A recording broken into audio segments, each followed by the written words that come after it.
Hello, everyone. Good morning, good afternoon, good evening, wherever you are. And one of the things I'm going to be is I'm Charlene Lee, and I'm excited here today to be talking about some of the leadership tips that I've learned along the way in my career. And this includes being a manager and leader inside of large organizations, and also as an entrepreneur when I started Altimeter Company. So, a lot of things I'm going to throw into here today. So, let's get into it. And I was inspired by this because a few weeks ago, I was speaking at a startup conference down in San Diego. And I realized, oh, I have a lot of nuggets here that might be helpful to pull into one place. And while a lot of this was spurred by conversations with founders, I also think a lot of these lessons apply to people who are at ongoing businesses, established organizations, to help you think about strategy, leadership, even managing yourself. So here we go.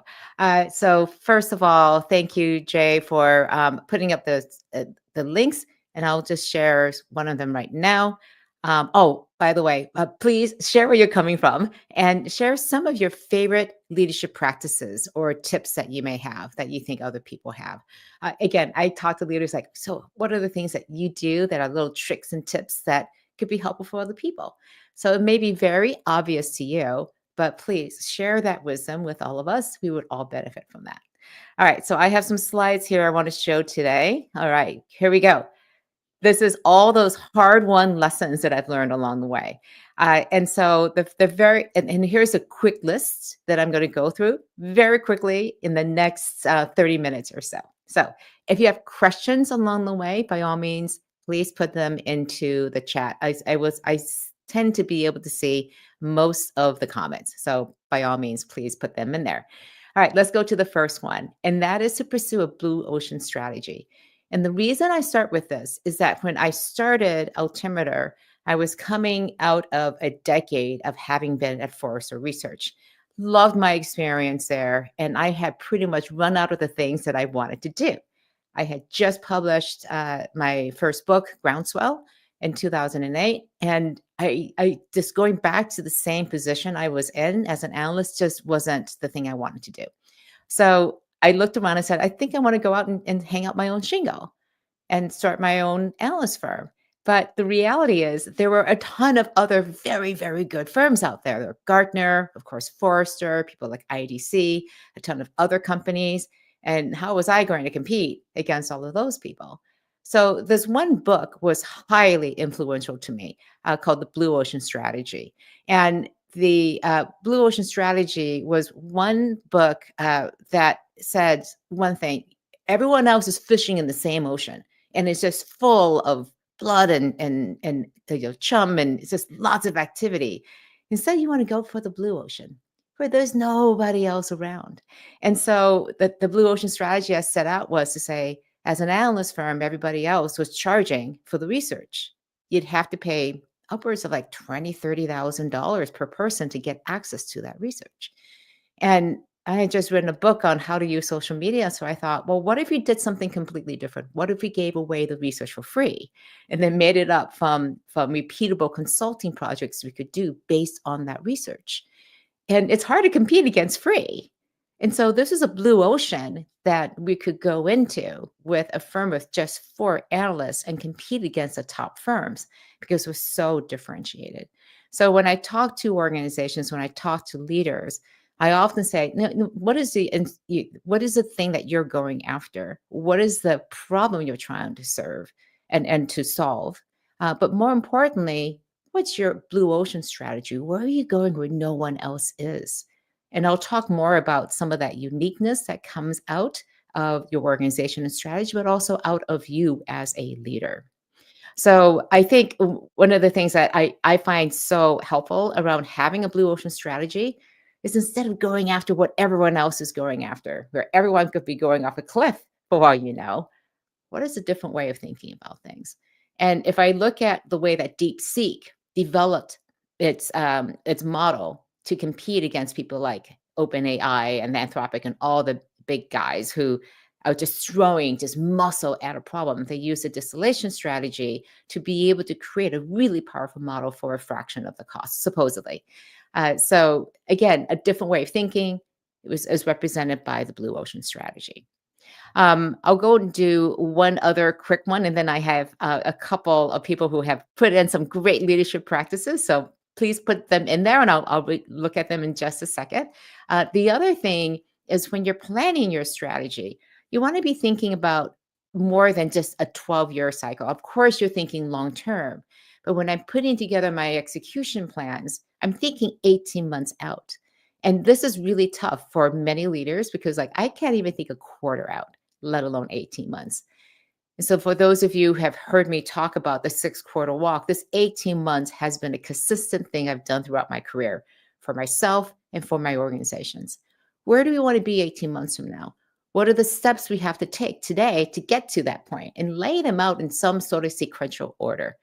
And that applies to myself, where I want to be personally as an individual and as a leader, the things I want to work on and develop. And then also, where do I want my organization to be? And that just transcends and goes beyond that 12-month planning cycle, which is a budget, but not necessarily your execution strategy that ties to your overall goals. So again, it's one of those tiny little tricks that gets you out of this frame of mind of thinking very, very short term, but it's also concrete enough that you can think about all the building blocks you have to put in place to get to 18 months. 5-year plans sound great. Long-term strategy, fantastic. But how are we going to get there?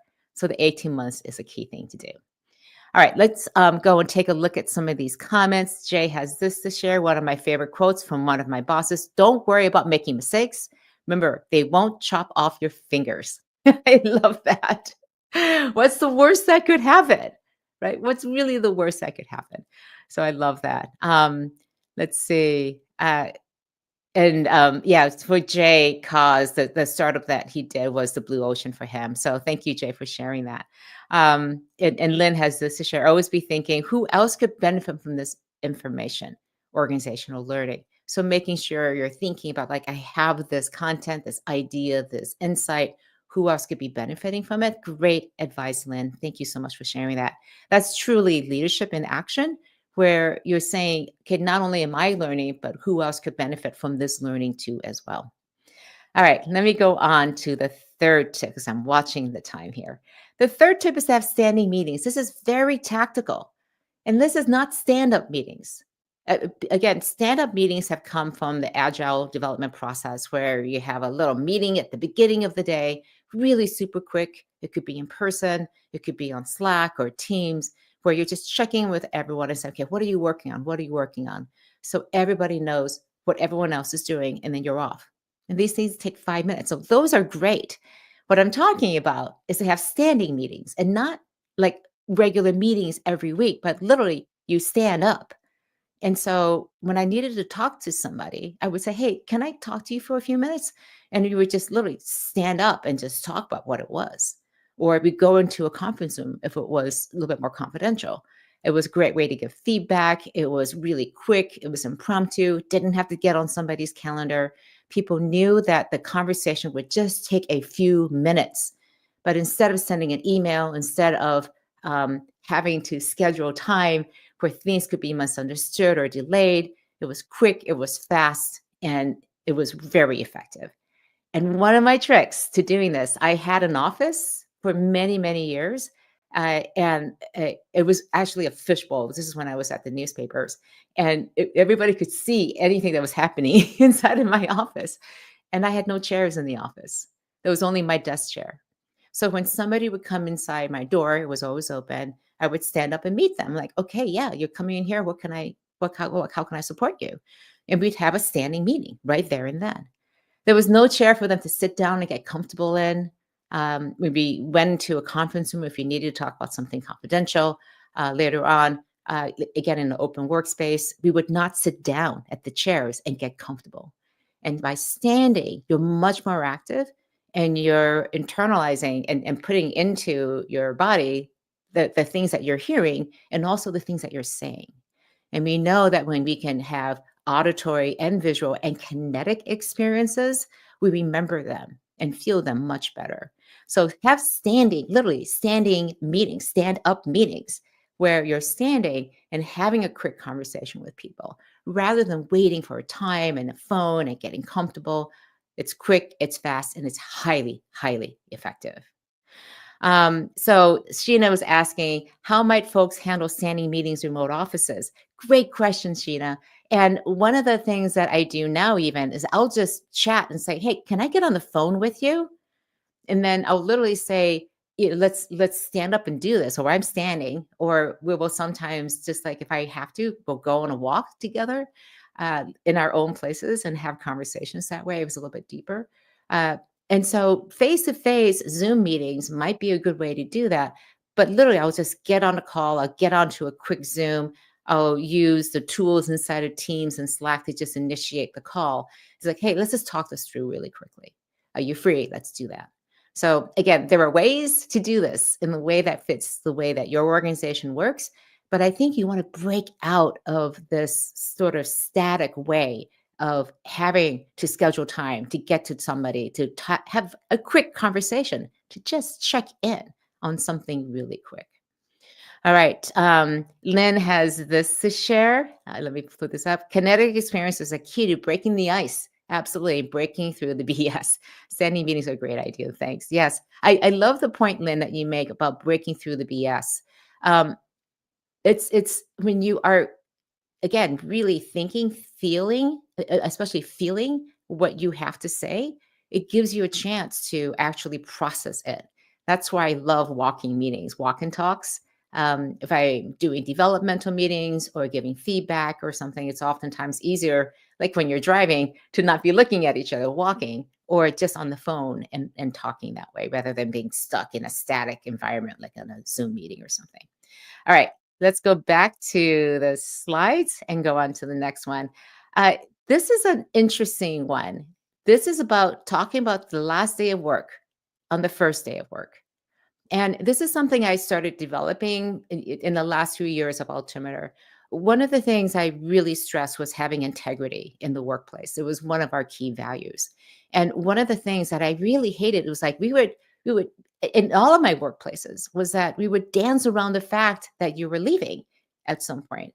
And I distinctly remember in my last few weeks when I was at Forrester, when I had given notice already and I was still there cleaning up things and wrapping things up, I would hear through the grapevine that people thought I was being disloyal.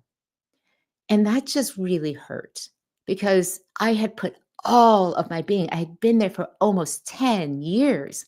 And the fact that I was leaving was interpreted as being disloyal versus I had tried everything possible to find a way for me to stay. I just loved being at Forrester. And when I realized that the roles that I wanted to do just weren't possible, it didn't fit into the strategy, I said, with all due respect, I need to move on.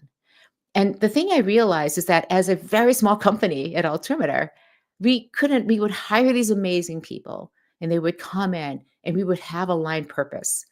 What we wanted to do and what they wanted to do with their careers and what the skills they could bring were aligned.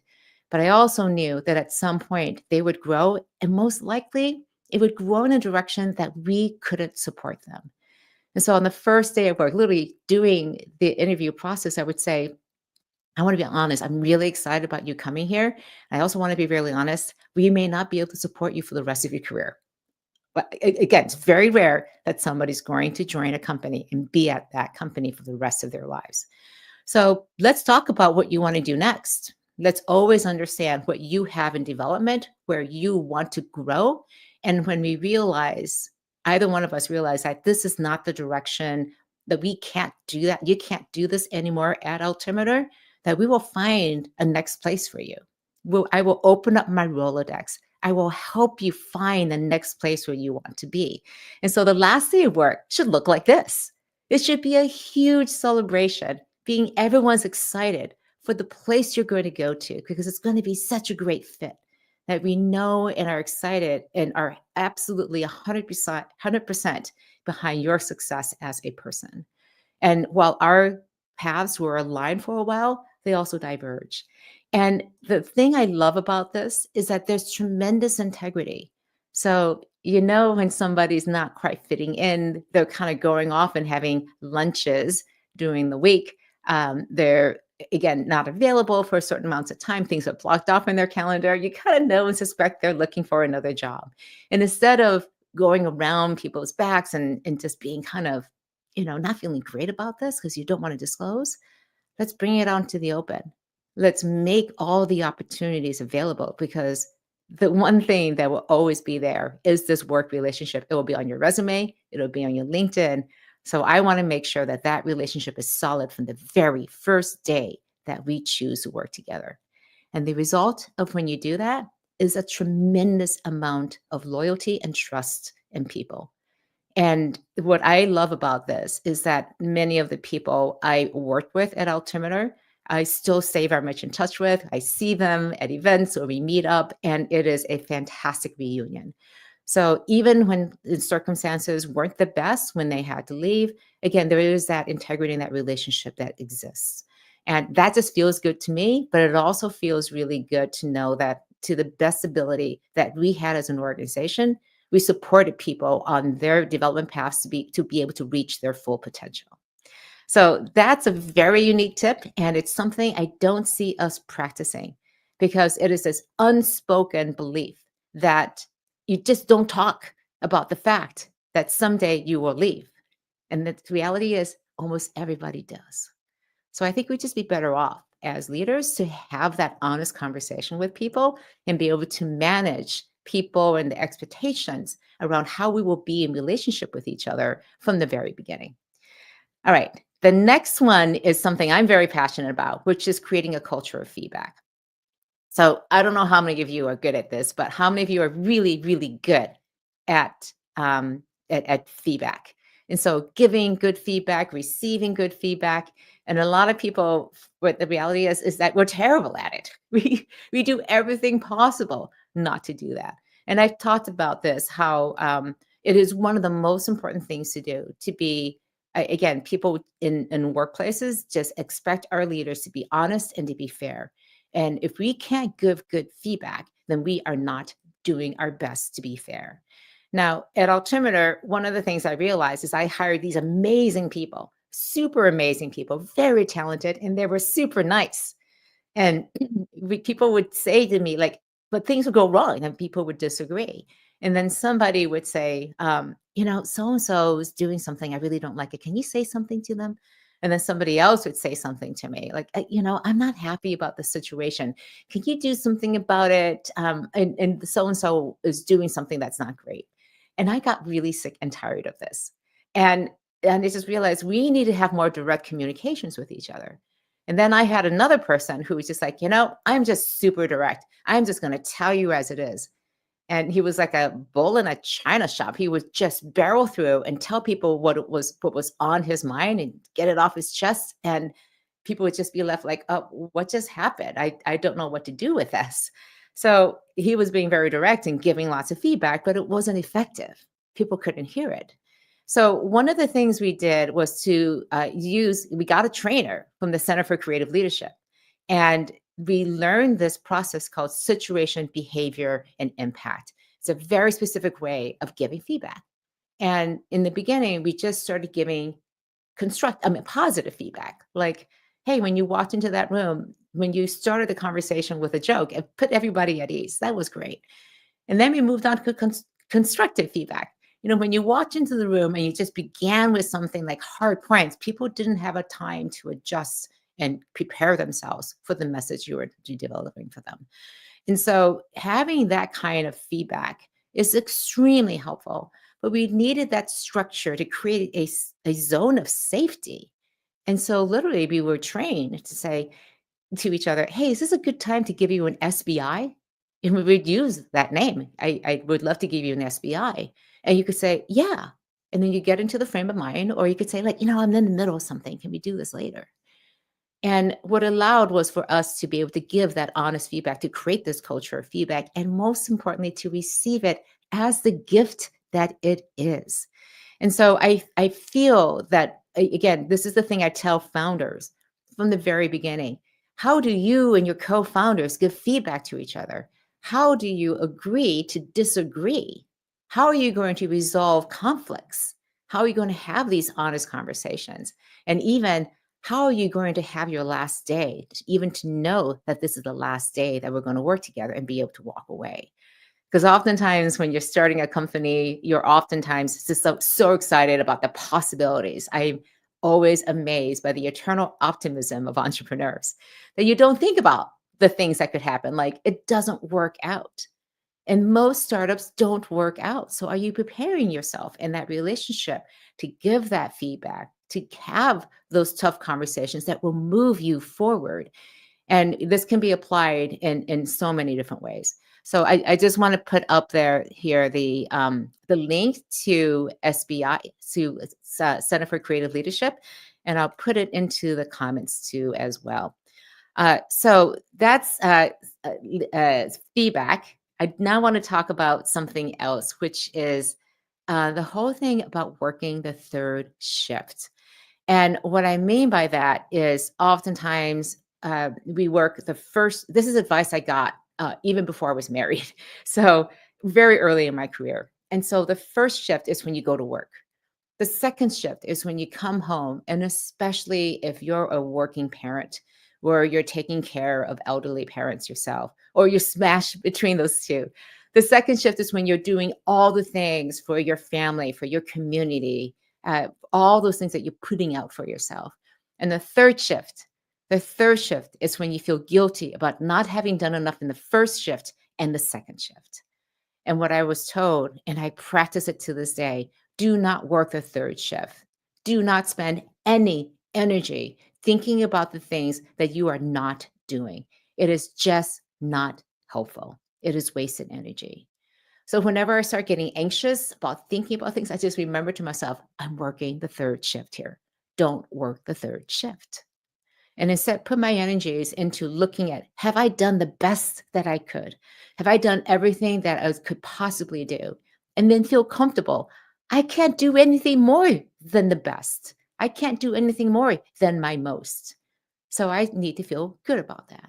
And if it's not sufficient, that's the way it is, because I can't do anything more than my best. So it is a very important thing because for many of us, we are insecure overachievers. We want to do more. We feel like we haven't done enough. And not working the third shift is an incredibly, especially important leadership practice for yourself. Leadership begins with leading yourself. And so this is one of the most important things that I had to learn how to do. Okay, I just got a couple more things, and I again just have a few minutes to go do them. Just two more things. So here is the one thing that I ask so many leaders to do. What is the one thing you do better than anyone else? What is the one thing? I'll give an example. My one thing is that I can make really complex things, scary, disruptive things simple so that people can take action. They can take the first steps to go through that disruption and transformation so that they can thrive with that change. But until they can understand it, to put their arms around it, to have it be simplified for them, like this is what it is, they go, oh, I can do that. So I can explain really complex things. That is sort of my superpower. That's one thing I do better than anyone else. And so I have turned that into a career of explaining these crazy new technology things that disrupt our lives so that people can understand them and then do something about it. And so this isn't about it's the only thing you can do, because there are lots of other people who do this really well too as well. I tend to specialize in one very specific area around explaining things for the purpose of transformation. And so, what is the one thing that you do better than anyone else? Once you figure that out, do it again and again and again. Do it in your organizations, do it in your startup, whatever it is that you do better than anyone else. And knowing what that superpower is incredibly powerful. Now, this is different than the knowledge or expertise that you have. Those are things that other people can duplicate. Again, it's a really big advantage. If you ever use the Lean Startup Canvas, one of the things is they ask in that is, what is an unfair advantage that you have? Like I have an unfair advantage in my network that I have from education, from having been in the space for decades now. I have an unfair advantage from having written lots of books, but these are things that I have done to give me that advantage. But what is the one thing that I do?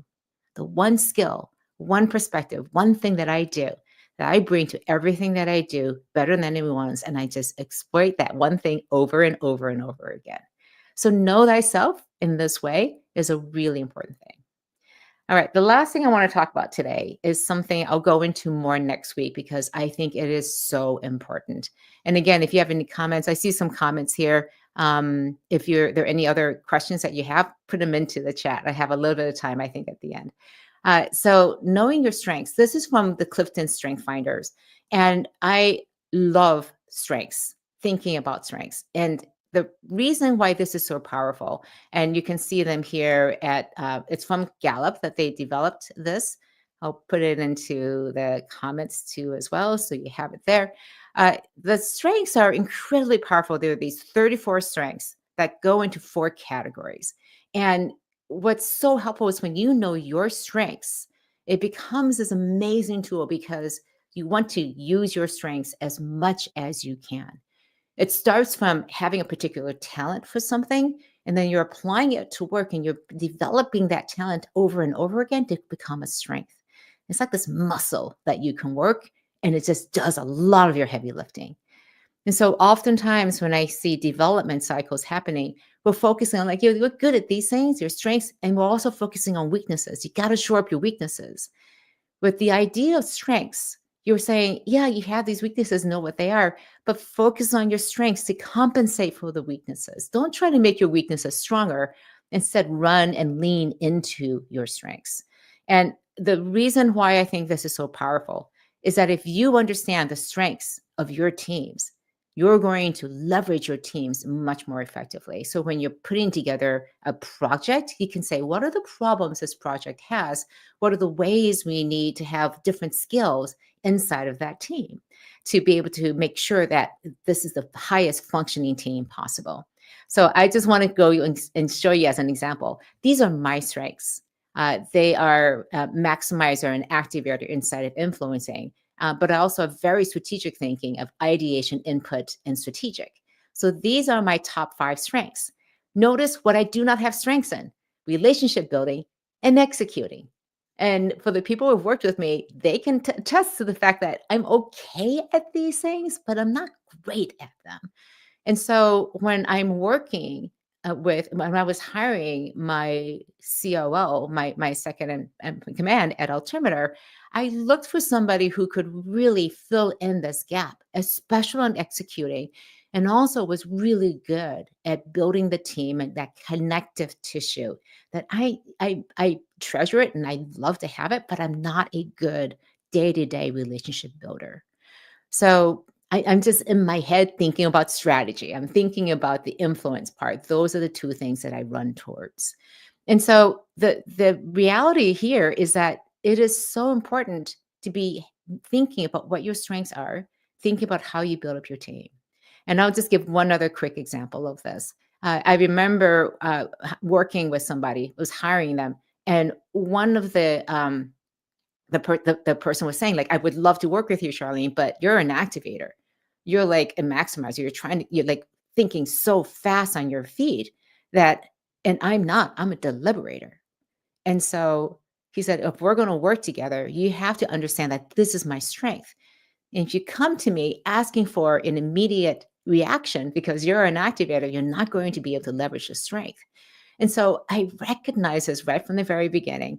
And so when there was a new idea and I'm like, oh, I have this great idea, I want to go and do this, he would be the first person I would talk to because he complimented my strength. I'm like, I need you to think about this, leverage, step into your deliberator and think about this. And he come back the next day like, I thought about this and this is the way to think about it, and saved me a huge amount of grief. So knowing your strengths, knowing the places where your team members are strong also just makes for a much more effective team. So I will go into that in much greater detail next week. So I just want to show this fantastic, just again, Shailin, this was one of the most amazing experiences to do brainstorm with the Blue Ocean Strategy. I would love to hear it some more at some point, thinking about this. And so again, so welcome, Shailin. So I'm glad that you could see this and appreciate that. All right. So let me just say what's coming up. So next week, I'll be talking about how to lean and tap into your strengths and your team strengths. We'll go into greater detail about Strength Finders, what the foundation of it was, and what really struck me is that not very many people have heard about this. Many people have heard about Myers Briggs or DISC or Enneagrams, and just so you know, I built the entire company of Altimeter around our strengths. And so I'll share how we did that and also how you can also practice that and how this is a fantastic way to, again, tap into your strengths, understand what is the one thing that you do better than anyone else. All right, let's see. I'll just put this up again. You can get the slides here at bit.ly/CLI leadership.tips. It's also in the QR code. And again, thank you so much for joining today. Thank you for sharing your leadership tips and all the best to you on your leadership journey. And I look forward to talking to you again next week. Thank you. Bye-bye.